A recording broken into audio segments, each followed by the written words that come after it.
संत वाणी में आज संत मीरा का एक पद लेने जा रहे हैं।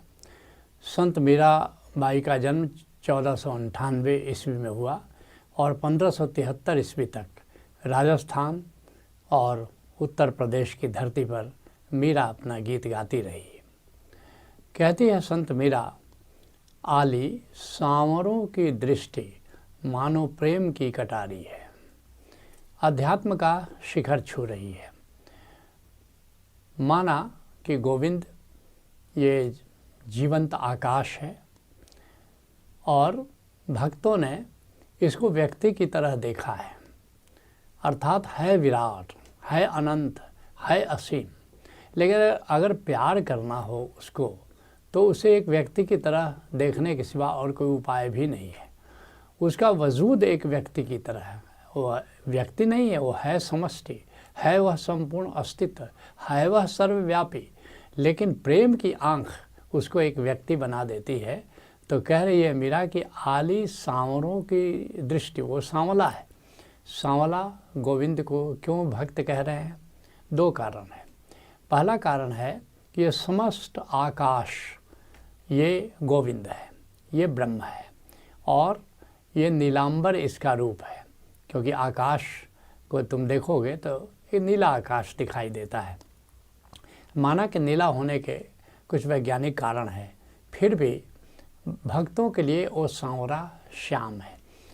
इसलिए कृष्ण का रूप, क्योंकि भक्त मानते हैं खाल कि वो निर्गुण भी है और सगुण भी है, तो अवतार लेकर के आता है। तो कृष्ण का रूप भी सांवला है, लेकिन कृष्ण का रूप सांवला बताने के पीछे कारण है ये नीलांबर। ये नीला नीला अंबर इतना सुंदर है और ऐसे भी नीला अंबर को देखो तो मन मोहित हो जाता है। लेकिन अगर गोविंद का रूप समझ करके देखो तो फिर तो बात ही क्या है। तो वही मीरा कह रही है कि ये जो नीलांबर घनश्याम है वो जब देखता है, क्योंकि जब तुम प्रेम की आंख से देखते हो तो तुम देखोगे कि वो रिस्पॉन्स दे रहा है, वो भी तुम्हें देख रहा है। तुम तो दो आँखों से देख रहे हो, वो तो अनंत आँखों से तुम्हें निहार रहा है। कह रही है कि ये जो नीलांबर श्याम है, आली ऐ सखी सांवरे की दृष्टि मानो प्रेम की कटारी है। ऐसा लगता है उसकी दृष्टि किसी कटारी की तरह मेरे भीतर, मेरे हृदय में धंसी चली जा रही है और मेरे भीतर एक विरह पैदा कर रही है कि कैसे हम उनसे मिलें। जिसके लिए संत दादू कह रहे हैं, बिरहनी बपु न संहारे। यह जो प्रेम बिरहनी है, बेचारी अपने को संभाल नहीं पाती है। निस्दिन तलफ है राम के कारण अंतर एक विचारे। गोविंद को अनेक अनेक नामों से संतों ने पुकारा है। किसी ने गोविंद कहा, किसी ने घनश्याम कहा, किसी ने श्याम कहा, किसी ने राम कहा निस्दिन तलफे राम के कारण। गोविंद के लिए, राम के लिए रात दिन वो तड़प रही है और अंतर एक विचार है, बस एक ही विचार, एक ही ख्याल कि गोविंद से मिलन कैसे हो जाए, ये उसके चित्त में रहता है। सांस उसास निमिख नहीं बिसरे। श्वास में और प्रश्वास में, सांस ले या सांस छोड़े, बस एक क्षण के लिए, एक पल के लिए भी अपने प्रियतम को भूल नहीं पाती। अजिततित पंथ निहारे। और जब कोई आकुल होता है, जो कोई बिरहिनी क्या करती है, जरा सा कोई खट से कुछ आवाज़ आई, ऐसा लगता है कि मेरा प्रियतम चला आ रहा है। वो निहारने लगती है किस दिशा से आ रहा है, किस रास्ते से आ रहा है। राम वियोग विरह की जारी। राम के वियोग में, गोविंद के वियोग में ऐसा लगता है कि वह जैसे चिता पर कोई जल रहा हो, कुछ इस तरह उसका तड़पना होता है। और न कोई भावे ऐसे विरहीन को, ऐसे प्रेमी को कोई दूसरा अच्छा नहीं लगता, न कुछ दूसरा काम अच्छा लगता है। दादू दर्शन बिन क्यों जीवे। कहते हैं कि बिना जब तक प्रियतम से दर्शन न हो जाए तो जीवन हमारा बेकार है, जीने का अधिकार है। राम सने ही हमारे, हमारा प्रियतम राम है, हमारा प्रियतम गोविंद है। जब से उसे मिलन न हो तो जीने का मतलब क्या है? वो हमारे प्राणों का आधार है। उसके बिना प्राणों को रखने का तात्पर्य क्या है? कहती है संत मीरा, लागत बेहाल भई तन की सुध बुध गई। कहते हैं कि बिल्कुल बेहाल हो गई हूँ, मुझे सुध नहीं रहती कि मेरे शरीर का क्या हाल है, कुछ और होश ही नहीं रहता, कुछ और याद ही नहीं रहता, बस हमेशा उसकी याद बनी रहती है।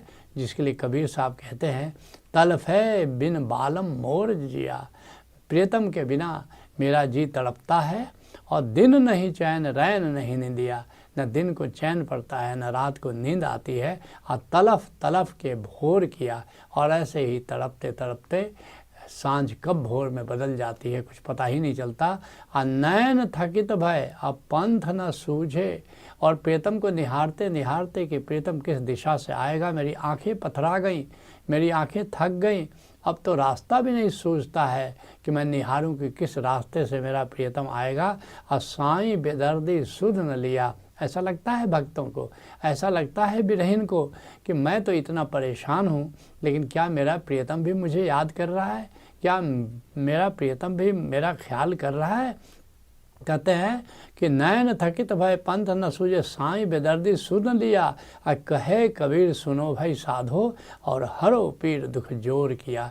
कहते कि हे प्रियतम, हे गोविंद, अब मेरी पीड़ा को, इस विरह की पीड़ा को जल्दी हरो, जल्दी दर्शन दो, क्योंकि अब ये दुख मुझसे सहा नहीं जाता है।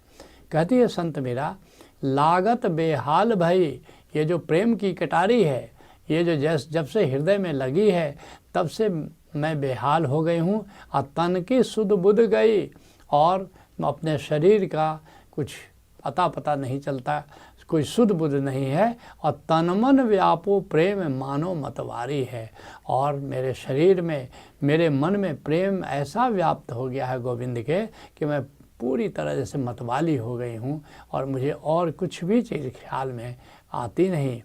इस बात को सहजो बड़े प्यारे अंदाज में कह रही है, करी प्रेम दीवाने जो है, ऐसा जो प्रेम दीवाना हो जाता है प्रियतम गोविंद के लिए, तो सहजो डिगमिग देह, जैसे कोई शराब पी लेता है तो लड़खड़ाने लगता है, लड़खड़ा के चलता है, ऐसे ही प्रेम में मतवाला होने के बाद शरीर भी ऐसे किसी शराबी की तरह डगमगाता है। अब पाँव पड़े कित के किती, और ऐसा डगमगाता है कि कहीं पाँव रखना है तो रखते कहीं पर हैं, और हरि संभाल तबले, लेकिन कितना भी भक्त डगमगाता है लेकिन गोविंद उसको संभाल लेता है।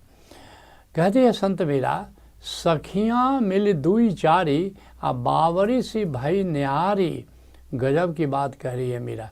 कहती कि ऐसा नहीं कि मैं अकेले थी, कुछ सखियाँ साथ थी, 2-4 सखियाँ साथ थी, उनको भी गोविंद प्यारा लगा शुरू में, लेकिन थोड़ी देर चलने के बाद वो तो अलग हो गई, वो पागल हो गई एकदम से, और हमसे अलग हो गई। और ये होता है, ये मीरा बड़े राज की बात कह रही है कि कई लोग चलते हैं परमात्मा के रास्ते में, लेकिन थोड़ा चलने के बाद संसार की झंझटें, संसार के अटकाव, संसार के भटकाव, और वे परमात्मा के मार्ग से अलग हो जाते हैं। चीनी कहावत है, 100 लोग चलते हैं तो कोई एक पहुंचता है, और हमारे प्यारे ओशो ने इस कहावत में एक बदलाव कर दिया कि आजकल की तो स्थिति ये है कि 1000 चलते हैं तो कोई एक पहुंचता है। आनंद गीता में हमने लिखा है, चलते हैं लाखों लोग यहाँ, पर कुछ ही मंजिल पाते हैं, इसलिए नहीं कि राह कठिन, इसलिए कि रुक रुक जाते हैं। वो रास्ते में कहीं मामूली अटकाव आया और वहाँ पर रुक गए। मीरा भी कहती है कि मेरे साथ भी चलने वाले कई थे, लेकिन सब के सब रुक गए, और एक हमने ही चलना जारी रखा, और इस तरह अकेले ही मेरा चलना होता जा रहा है। सखियाँ मिली दुई चारी, अब बावरी सी भई न्यारी, वो अलग हो गई। हों तो वाको नीके जानो, लेकिन मैंने तो उसके ठीक से जान लिया, मैंने तो गोविंद को जान लिया। हों तो वाको नीके जाने, और कुंज को बिहारी है। और ऐसा नहीं कि वो जो विराट परमात्मा, असीम परमात्मा तो इतना दूर है, तो फिर कैसे नीके जानते हैं, फिर कैसे हम ठीक से जानते हैं कि वो कुंज को बिहारी है। माना कि वो विराट है, लेकिन मेरे लिए वो कुंज का कुंज कहाँ है? अंतर आकाश में। यही अंतर आकाश में उसका निवास है, तो इसलिए मेरे लिए तो बड़ा इंटीमेट है, मेरे लिए तो मेरा वो बड़ा घनिष्ठ है, मेरे वो पास से भी पास है। चंद को चकोर जैसे, कहती है मीरा, चंद को चकोर जैसे। मेरी क्या हालत हो गई है? जैसे चकोर, चांद को देखता ही रहता है, निहारता ही रहता है। तो मेरे लिए मेरा प्रियतम गोविंद वो चांद की तरह है और मैं उसको निहारती रहती हूँ। और दीपक पतंगदा है, और जैसे पतंग के लिए दीपक है, दीपक की लौ पर उसको देखते, उसको स्पर्श करते वो जल जाता है, लेकिन वो दीपक की लौ से अलग नहीं होता। और जल बिना मीन जैसे मछली जल में रहती है और जल से निकाल दो तो मछली तड़प तड़प करके मर जाती है, तो मेरे लिए मेरा प्रियतम गोविंद जल के समान है और मैं मछली के समान हूँ। और तैसे प्रीत प्यारी है, ऐसी प्रीत, ऐसा प्रेम बन गया है मुझे गोविंद से, जिसके लिए सुंदरदास कहते हैं, नीर बिन मीन दुखी। कैसा नाता हो जाता है एक बिरहनी का गोविंद के साथ, कि नीर बिन मीन दुखी, जैसे मछली पानी के बिना दुखी हो जाती है। क्षीर बिन शिशु, जैसे छोटे बच्चों को माता का दूध नहीं मिले तो बेहाल हो जाता है। जैसे पीर जाके औषध बिन, जैसे किसी को पीड़ा है और उस पीड़ा, उस दर्द की जो दवा है उसको न दी जाए तो औषध के लिए बेहाल हो जाता है। और कैसे रहे वो जात है, और कैसे कोई रहेगा भला। चातक जो स्वाति बूंद, और जब स्वाति नक्षत्र में पानी बरसता है तो चातक कोई और पानी पीता नहीं, भले प्यासा रह जाता है, स्वाति बूंद के लिए जैसे तड़पता है, ऐसे प्रेम की बिरहिन गोविंद के लिए तड़पती है। और चंद को चकोर जैसे, और जैसे चकोर चांद के लिए तड़पता है, चंदन की चाह कर सर्प अकुलात है। कहते हैं कि सर्प को चंदन का वृक्ष बन जाए, मिल जाए तो उसको लिपट करके रहता है, और चंदन का वृक्ष कोई काट ले, कोई वहाँ से ले जाए तोड़ करके, तो फिर क्या करेगा ये सर्प, क्या करेगा, बेहाल हो जाता है। निर्धन जो धन चाहे, कोई बेचारा गरीब है, बहुत ही निर्धन है और व्याकुलता से धन चाह रहा है, तो निर्धन जो धन चाहे, कामनी को कंत चाहे, या कोई पुरुष है जब प्रेम करता है किसी स्त्री को और उसके लिए जितना बेहाल होता है, ऐसे जाके चाहता को कछु न सुहात है। गोविंद के प्रति ऐसी जिसकी चाह हो जाती है उसको गोविंद के सिवा कुछ भी अच्छा नहीं लगता। कहती है संत मीरा, विनती करो हे श्याम, लागो मैं तुम्हारे पाँव। कहते हे गोविंद, मैं तुमसे विनती कर रही हूँ, मैं तुम्हारे पाँव पकड़ती हूँ। और गोविंद का पाँव कहाँ है, ये हमारे अंतर आकाश में, जिसको कुंज बिहारी कह रही है मीरा, वहीं पर गोविंद का पाँव है, वहीं गोविंद के चरण कमल है। जिसको ज्ञानियों ने आत्मा कहा, उसी को भक्तों ने प्रभु का चरण कमल कहा। कहते लागो मैं तुम्हारे पाँव, मीरा प्रभु ऐसे जानो दासी तुम्हारी है। मीरा ने ऐसे इस रूप को, तुम्हारे इस रूप को, तुम्हारे चरण कमलों को भी जाना है और प्रकट में नीलांबर के रूप में तुमको जाना है। कहते हैं इस बात को गुरु अर्जुन देव जी कहते हैं, जा का ठाकुर तू ही प्रभ, ताके बड़ भागा। हे गोविंद, जिसके तुम स्वामी हो, जिसके तुम प्रियतम हो, बड़ा सौभाग्यशाली है। ओह सुहेला सद सुखी, वो सदा सुखी। तुम कहोगे कि गुरु अर्जुन देव जी तो उसको सुखी कह रहे हैं। हाँ, क्योंकि ये भक्त इस पीड़ा में ही तो खुश रहता है। ये जो पीड़ा में आनंद जिसे हो, आए मेरी मधुशाला। विरहीन पीड़ा में है, लेकिन ये पीड़ा भी बड़ी आनंददायक है। कहते हैं गुरु अर्जुन देव जी, ओह सुहेला सद सुखी, आ सब भ्रम भाव भागा। और उसका सारा भ्रम, उसका सारा भय विदा हो जाता है।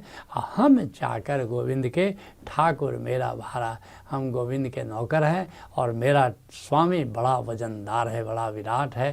तो निश्चित रूप से तुम भी गोविंद को जानो, उसके प्रेम में पड़ो, और यही सहयोग है। संत वाणी पर चर्चा को हम यहीं विराम देते हैं।